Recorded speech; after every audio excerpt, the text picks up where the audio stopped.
नमस्कार, कृषि दर्शन कार्यक्रम में आप सभी दर्शकों का स्वागत है।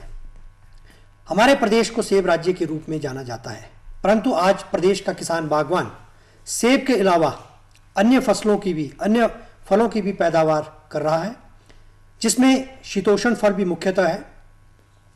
शीतोष्ण फलों की पैदावार और इसकी क्या संभावनाएं हमारे प्रदेश में हैं, कौन कौन सी इसकी उन्नत किस्में हैं, आज हम इस विषय पर चर्चा करने जा रहे हैं। और चर्चा में भाग लेने के लिए हमने अपने कार्यक्रम में विशेष रूप से आमंत्रित किया है डॉक्टर NC शर्मा जी को, साथ में है डॉक्टर JS चंदेल जी। दोनों ही विशेषज्ञों का कार्यक्रम में बहुत बहुत स्वागत है। किसान बागवान भाइयों, हम आपको बताना चाहेंगे कि दोनों ही विशेषज्ञ बागवानी एवं औद्यानिकी विश्वविद्यालय नौनी में वरिष्ठ वैज्ञानिक के पद पर कार्यरत हैं। और आज जो हमारा विषय है शीतोष्ण फलों को लेकर के, इस पर हम विस्तार पूर्वक इनसे जानकारी हासिल करने की कोशिश करेंगे। हम चाहेंगे कि आप भी इस कार्यक्रम में अधिक से अधिक किसान बागवान जुड़े। जैसा कि आप सभी को ये विदित है कि लाइव फोन इन कार्यक्रम होता है और आप हमारे दूरभाष नंबरों पर संपर्क करके हमारे विशेषज्ञों से जानकारी हासिल कर सकते हैं। हमारे दूरभाष नंबर आप नोट कर लीजिए, 0177 कोड अवश्य लगवाएं। हमारा टेलीफोन नंबर है 28000177 और दूसरा टेलीफोन नंबर है 28000178। तो हम चाहेंगे कि जो भी संशय, जिज्ञासा, प्रश्न आपके मन में है, वो सीधे तौर पर आप दूरभाष नंबरों पर संपर्क करके हमारे विशेषज्ञों से जानकारी प्राप्त कर सकते हैं। तो शर्मा जी, चर्चा को जारी करते हैं। सबसे पहले मैं आपसे जानना चाहूँगा कि शीतोष्ण फल कौन कौन से होते हैं, और जैसा कि सभी को ये विदित है कि जो हमारे प्रदेश की जो जोग्राफिकल कंडीशंस है वो डिफरेंट है। कहीं बहुत हायर एल्टीट्यूड है, कहीं मिड एल्टीट्यूड है, कहीं बिल्कुल ही समतल मैदान है। तो क्या ये फलों की पैदावार सभी जगह संभव है? आपने शीतोष्ण फलों की बात की, तो पहले तो मैं ये कहना चाहूँगा, शीतोष्ण फल वो फल हैं जिनको ठंडे वातावरण की आवश्यकता होती है जी, ठंडे क्षेत्रों में उगाए जाते हैं जी। और इन फलों को फूल आने से पहले एक निश्चित मात्रा में ठंडे जलवायु की आवश्यकता रहती है या ठंडे मौसम की आवश्यकता रहती है, ये कह सकते हैं जी। आपने कहा कौन कौन से फल इसमें आते हैं। मुख्य तौर पर सेब, नाशपाती, आड़ू, खुमानी, प्लम, चेरी, कीवी फल, अखरोट इत्यादि फल इसमें आते हैं जी। तो ये सभी फल एक अलग तरह का वातावरण चाहते हैं। वैसे शीतोष्ण ही रहता है, लेकिन इसमें सेब, नाशपाती और अखरोट वो अधिक ऊंचाई वाले क्षेत्रों के लिए ज़्यादा अच्छे रहते हैं और चेरी भी इनके साथ साथ उगाया जा सकता है। लेकिन जो मध्यम पर्वतीय क्षेत्र हैं उनके लिए आड़ू, खुमानी, प्लम और कीवी फल इत्यादि वो ज़्यादा अच्छी तरह से उन क्षेत्रों में, मध्यम पर्वतीय क्षेत्रों में हो सकते हैं। जी। डॉक्टर चंदेल, जैसा कि डॉक्टर शर्मा ने कैटेगराइज किया कि कौन कौन से फल होते हैं, जैसा कि माना जाता है कि शीतोष्ण फलों में सेब को सबसे उन्नत माना जाता है।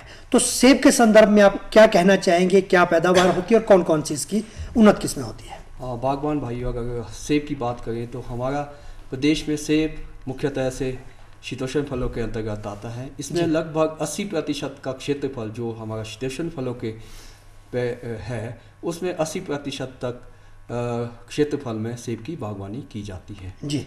सेब को अगर हम पुराने समय से करें तो लगभग 1860 के दशक में हिमाचल प्रदेश में लाया गया और उसमें यह खट्टी वैरायटी थी जिसे इंग्लिश वैरायटी कहते हैं, वो लाई गई। परंतु 1917-18 में सत्यानंद स्टोक्स द्वारा जो हमारी डिलीशियस वैरायटी या किस्में लाई गई वो लाई गई, पर इन किस्मों में अभी भी लगभग 85% एरिया में इसकी बागवानी की जा रही है।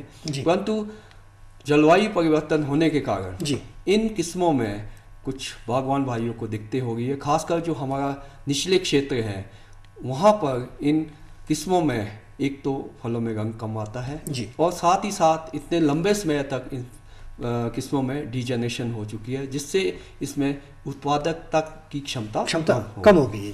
पर हमारा जो विश्वविद्यालय है और जो हमारा उद्यान विभाग हिमाचल प्रदेश है, समय समय पर नई किस्में हम दूसरे देशों से यहाँ पर ले आई गई और विश्वविद्यालय द्वारा इन किस्मों को अलग अलग जलवायु पर और अलग अलग क्षेत्रों में इसका मूल्यांकन किया गया और उसके बाद इनका मूल्यांकन करके हम इनकी सिफारिश की है कि किस जलवायु और किस हाइट पे कौन सी किस्म लगानी है। तो इसको बागवान भाइयों को हमने लगाने के लिए सिफारिश की गई है। डॉक्टर चंदेल, रिकमेंडेड कोई वैरायटीज़ है? इसके अगर बात करें तो जैसे हमारा जो 4000 या उससे थोड़े नीचे वाले क्षेत्र है, जो 4000 फीट से कम क्षेत्र है, वहाँ पर देखा होगा कि पहले सेब नहीं होता था। अब हमारी कुछ ऐसी किस्में आ गई है, जैसे कि अन्ना है, डॉर्सेट गोल्डन है। इन किस्मों को अगर बागवान भाई निचले क्षेत्रों में भी लगाए, क्योंकि इसको ठंड की आवश्यकता, जैसे डॉक्टर साहब ने बताया था कि हमारे को 1000 से 1200 आवर्स तक ठंड की आवश्यकता रहती है सर्दियों में, पर इसके लिए हमें 400-500 आवर्स की आवश्यकता रहती है, और इसमें निचले क्षेत्रों में इसमें फल बन जाते हैं। और ये एक फ़ायदा और है कि ये हमारा इसके जो फल है हमारे जून के प्रथम या मध्य सप्ताह तक पक जाते हैं, और उसमें सेब मार्केट में नहीं होता और इसके दाम मिल सकते हैं। और इसके बाद बात करते हैं जो हमारा 4000 से 7000 फीट तक की ऊंचाई। अगर इस मतलब हाइट पे अगर दूसरी हमारी जो डिलीशियस वैरायटी है, जैसे रॉयल डिलीशियस है, रेड डिलीशियस है, इनको लगाते हैं तो इसमें रंग, फलों में रंग बहुत कम आ रहा है। पर इन क्षेत्रों के लिए जो हमारी स्पर टाइप किस्में हैं और हाई कलरिंग स्टेन किस्में हैं, जिसमें कि रंग अच्छा आता है और फलों की गुणवत्ता भी अच्छी होती है, जैसे कि super chief, scarlet spur 2, Oregon spur 2, red chief, और इसके साथ साथ जो हमारी हाई कलरिंग स्टेन है, जैसे कि वांस डिलीशियस हो गया, ब्राइट एंड अर्ली हो गया, और 2 किस्में अभी नई किस्में सुधी हुई किस्में आई है, जैगोमाइन और रेड ब्लॉक्स। ये किस्में इन इलाकों के लिए बहुत अच्छी तो आपके कहने का मतलब है जो भी आपने ये वैरायटीज बताई, ये शीतोष्ण जो हमारे सेब की हम बात करें उसकी उन्नत किस्में हैं। उन्नत किस्में जी। और इससे ऊपर जो हमारा 7000 फीट से ऊपर 8000 या 9000 फीट तक की ऊंचाई वाले क्षेत्र हैं, यहाँ जो हमारी ट्रेडिशनल जो रॉयल डिलीशियस था वो अच्छी आ रही है। और इसके साथ साथ हमारी 1-2 किस्में और हैं, जैसे टॉप रेड हो गया, और गाला में गेल गाला और बकाई गाला या रेड लम गाला, और फ्यूजी में भी है जो थोड़ा लेट पकता है, जैसे रेड फ्यूजी हो गया, कोई रेड फ्यूजी हो गया, अर्ली अलुवियल फ्यूजी हो गया।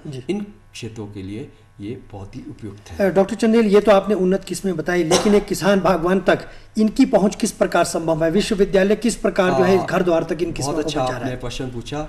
विश्वविद्यालय इन हर किस्मों के पौधे अपने विश्वविद्यालयों में नर्सरी पौधे तैयार करता है और बागवान भाइयों को उपलब्ध कराता रहता है। जी डॉक्टर शर्मा, इन्होंने तो डॉक्टर चंदेल ने अभी सेब के बारे में विस्तृत रूप में बताया। अब मैं आपसे जानना चाहूँगा कि मध्यम पर्वतीय क्षेत्रों के लिए कौन कौन सी उन्नत किस्में हैं? जैसा मैंने पहले भी आपसे कहा था, मध्यम पर्वतीय क्षेत्रों में हमारे गुठलीदार फल, जिसमें उदाहरण हैं खुमानी, प्लम, चेरी, आड़ू इत्यादि, ये फल सुगमता से उगाए जा सकते हैं। इनकी अगर हम उन्नत किस्मों की बात करें तो आड़ू में हमारे पास जुलाई अल्बर्टा, सन हेवन, रेड हेवन इत्यादि किस्में पहले से ही है, लेकिन इसमें 2 नई सुधरी किस्में हमारे पास आई है, जिसमें सन क्रस्ट और ग्लो हेवन नई किस्में और अच्छी किस्में हैं।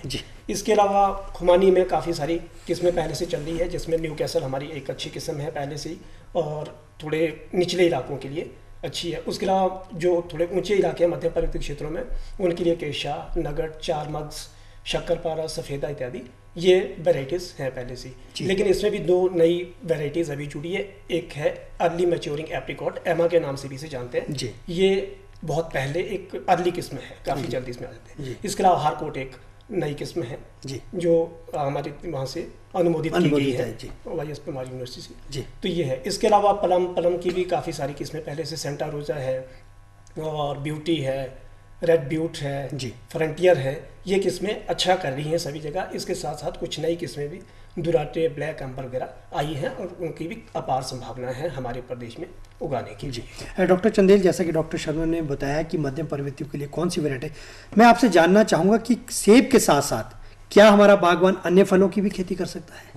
जी हाँ, जैसे सेब के जहाँ का जलवायु सेब की बागवानी के लिए उपयुक्त है, उन क्षेत्रों में डाइवर्सिफिकेशन के तौर पे अगर बागवान भाई, कई बार क्या होता है कि मौसम की वजह से सेब में अच्छी फसल नहीं हो पाई, तो इसके साथ साथ मैं ये बताना चाहूँगा कि बागवान भाइयों को कुछ अन्य फल भी लगाने चाहिए, जैसे कि ऊंचाई वाले क्षेत्रों में नाशपाती की बात करें, अखरोट की बात करें, तो ये फलदार पौधे भी लगा सकते हैं। नाशपाती की अगर बात करें, जो हमारा पुरानी वैरायटीज़ थी या किस्में थी, जैसे कि रेड बार्टलेट है, ये किस्में वैसे तो बहुत अच्छी है, पर इनमें एक प्रॉब्लम है कि इनके जो फल है उसका हम ज़्यादा देर तक भंडारण नहीं कर सकते और ज़्यादा डिस्टेंट मार्केट तक हम इसके फलों को पहुंचा नहीं पाते, जिसकी वजह से बागवान भाइयों को कई बार होता है कि इसके दाम अच्छे नहीं मिल सकते।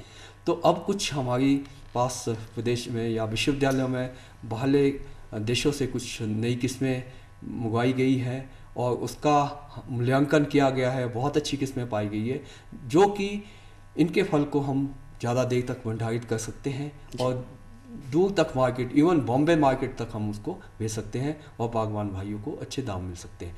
इनमें किस्में हैं जैसे कि नई किस्म है कार्मिन जी, एबेटे फिटल है, कॉन्फ्रेंस है और ये किस्में भी ऐसे है कि कुछ थोड़ी पहले पकती है, कुछ काफ़ी लेट पकती है जी। तो इसके फल अगर हम ताज़ा बाज़ार में भी भेजना चाहे तो इसके लॉन्ग या ज़्यादा देर तक हम इसके फल उपलब्ध हो सकते हैं मार्केट में। इसके साथ साथ कॉनकॉर्ड है, पैखम एक अच्छी वैरायटी है जिसकी शेल्फ लाइफ बहुत ज़्यादा है जी। तो बागवान भाई इन किस्मों को भी सेब की बागीचे के साथ साथ नाशपाती का भी बागीचा लगा सकते हैं जी। अब दूसरे बात करें अगर अखरोट की जी, अगर प्रदेश में देखा जाए तो अखरोट अभी तक इसकी बागवानी या इसका अंतर्गत क्षेत्रफल बहुत कम है। इसमें क्या रीज़न रहा है? एक तो इसमें अगर नर्सरी पौध की बात करें तो इसमें नर्सरी पौधे तैयार करना बहुत ही मुश्किल है जी। इसमें ग्राफ्टिंग अगर करते हैं हम तो 40 या 50% तक हमें सफलता मिलती है, परंतु विश्वविद्यालय ने भी इसके नर्सरी पौध तैयार करने के लिए चिप बडिंग विधि द्वारा एक तकनीक निकाली गई है जिसमें कि हमें 80 या 90% तक सफलता मिल सकती है और अब हम अखरोट के पौधे भी तैयार कर सकते हैं जी। पर दूसरी बात है कि इसमें हमारे पास अभी तक या अभी से पहले वैरायटीज़ बहुत कम थी जी।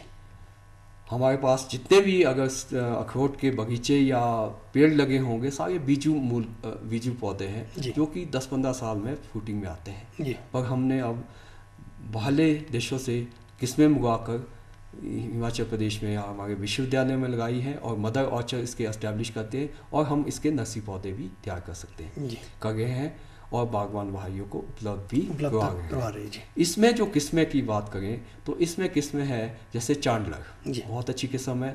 हम अगर अखरोट की बात करें तो उसमें देखते हैं कि शेलिंग इसमें हमारे को कर्नल जो जिसको हम खाते हैं वो कितना है। तो इन किस्मों में कर्नल हमारा 50 से 55 या 58% तक इसमें कर्नल मिल जाता है और अंदर से जो कर्नल में है वो भी सफ़ेद है जिसकी अगर आप बात करें मार्केटिंग की, इंटरनेशनल मार्केट के लिए भी ये किस्में बहुत अच्छी हैं। और हम अगर दूसरे फलों की तुलना में बात करें तो अखरोट में अभी तक मार्केटिंग की कोई प्रॉब्लम नहीं है। हमारे पास प्रोडक्शन प्रॉब्लम है, मार्केटिंग की कोई ऐसी समस्या नहीं है। तो बागवान भाई अखरोट की बागवानी कर सकते हैं, खासकर उन क्षेत्रों में जहां हम सेब नहीं लग सकते, जो हमारे समतल जगह नहीं है, नाले हैं, अगर नालों में जहां मॉइस्चर ज़्यादा है वहां दूसरे फलदार पौधे नहीं लग सकते, उन जगह पर अगर हम अखरोट के पौधे लगाएंगे बहुत अच्छे। तो डॉक्टर साहब आपका कहने का मतलब भी यदि कहीं सेब की कमी रहती है तो अखरोट से उसकी क्षतिपूर्ति की जा सकती है। इसके साथ साथ थोड़ा किस्म के बारे में 1-2 किस्में और बताऊंगा, जैसे कि इसमें होवार्ड है, सिस्को है, फ्रैंकवेट है, ये सारी किस्में हमारे बाहरली कंट्री से मंगाई गई है और हमारे विश्वविद्यालयों में उपलब्ध है। और इसमें थोड़ा सा काम जो हमारे अखरोट पे हमारे यहाँ भी जो सीडलिंग वाले पौधे थे उनसे भी कुछ किस्में हमने अच्छे स्ट्रेन्स आइडेंटिफाई किए हैं, खासकर जो हमारे कश्मीर में है एक वहाँ इंस्टीट्यूट है, central institute of temperate horticulture, उन्होंने कुछ किस्में सर्वे करके उनके पास है, उनको भी हमने अपने विश्वविद्यालय में ले आया है। जैसे कि CITH 1 से लेकर 10 नंबर तक है, वो भी हमारे जलवायु में बहुत अच्छी पनप गई है और हम इनके पौधे भी बागवान भाइयों को उपलब्ध कराएंगे। तो डॉक्टर चंदेल, इस तरह से जो आपका विश्वविद्यालय बहुत ही एक अच्छा सकारात्मक जो है कदम उठा रहा है किसान बागवानों के घर द्वार तक पहुंचने के लिए। डॉक्टर शर्मा, आपसे जानेंगे तो चंदेल साहब ने बताया कि सेब के साथ साथ कौन कौन से फलों की जो है पैदावार हो सकती है। अब आपसे मैं जानना चाहूँगा कि गुठलीदार जो हमारे ये फल होते हैं, क्या इसके अलावा अन्य फलों की भी जो है हमारे बागवानी जो है खेती कर सकते हैं? जी बिल्कुल, बागवान भाइयों के लिए गुठलीदार फलों के अलावा मध्यम पर्वतीय क्षेत्रों में हमारे पास अन्य फल जो हैं उसमें अनार और कीवी फल की काफ़ी संभावना है जिनको बागवान भाई उगा सकते हैं। कीवी एक नया फल है, बहुत कम बीमारियां और दूसरी जो परेशानियां हैं वो इसमें बहुत कम है और बाजार में दाम भी काफ़ी अच्छा मिल रहा है जी। और इसकी जो सुधरी हुई किस्में हैं, हेवार्ड, एलिसन, मोंटी, ये 3 किस्में काफ़ी अच्छी हैं और भी किस्में हैं जी। लेकिन इसमें विशेष ये रहता है कि इसमें मादा और नर अलग अलग पौधे रहते हैं जी। तो अच्छा फल बनने के लिए या फल की सेटिंग के लिए तो पोलन की आवश्यकता रहती है। तो उस पोलन के लिए हमें अलग से वैरायटी, उसमें एलिसन मेल के नाम से आता जी। है और तमूरी के नाम से आता है जी। तो जो एलिसन मेल है वो मोंटी और एलिसन फीमेल वैरायटी के लिए एक अच्छा पॉलिनाइजर है, लेकिन हेवार्ड वैरायटी थोड़ी लेट है, उसके लिए तमूरी एक अच्छा पॉलिनाइजर हो सकता है। जी। तो ये तो कीवी की बात रही। उसके अलावा हमारे अनार की अगर हम बात करें तो जैसे जलवायु परिवर्तन को लेकर डॉक्टर साहब भी काफ़ी बात कर रहे थे पहले। काफ़ी जगह ऐसी है जहाँ पर पहले सेब था या दूसरे फल हमारे हो रहे थे, तो जलवायु परिवर्तन के साथ वो क्षेत्र कुछ गर्म हो गए और अभी उपयुक्त नहीं रहे हैं जी। उनके लिए जी। तो वहाँ पर भी अनार उगाया जा रहा है या अच्छी संभावनाएं अनार की है। दूसरे निचले क्षेत्रों में भी, मध्य पर्वतीय क्षेत्रों और निचले पर्वतीय क्षेत्रों में अनार की काफ़ी संभावना है। उसमें भी कुछ तो हमारी पहले से बड़ी अच्छी चल रही वेराइटीज़ है। कंधारी एक ऐसी वेराइटी है जो हर वातावरण में बहुत अच्छी हो रही है और उसके अलावा हमारे पास नई वैरायटी भगवा एक आई है अभी पिछले काफ़ी सालों से, वो भी काफ़ी अच्छा कर रही है और लगभग हिमाचल प्रदेश के हर क्षेत्र में जो मध्य पर्वतीय क्षेत्र या निचले क्षेत्र हैं उनमें भी अच्छा कर रही है। जी। तो ये वैराइटीज है। डॉक्टर चंदेल, एक बात जो उभर कर सामने आई है, आजकल स्ट्रॉबेरी और पिकानट की भी बात हो रही है, इस पर आप क्या कहना चाहेंगे? हिमाचल प्रदेश के अगर जलवायु की बात करें, खासकर जो हमारा निचला वाला क्षेत्र है वहाँ पिकानट की बागवानी की बहुत ही अच्छी संभावना है जी। और अगर इसकी मार्केट की बात करें तो आज ही मेरी बात हो गई थी, मुझे केरला से फ़ोन था मेरे दोस्त का, वो बता रहा था कि 2000 रुपये किलो पिकानट का फ्रूट मिल रहा है जी। तो इसकी मार्केट वैल्यू बहुत अच्छी है।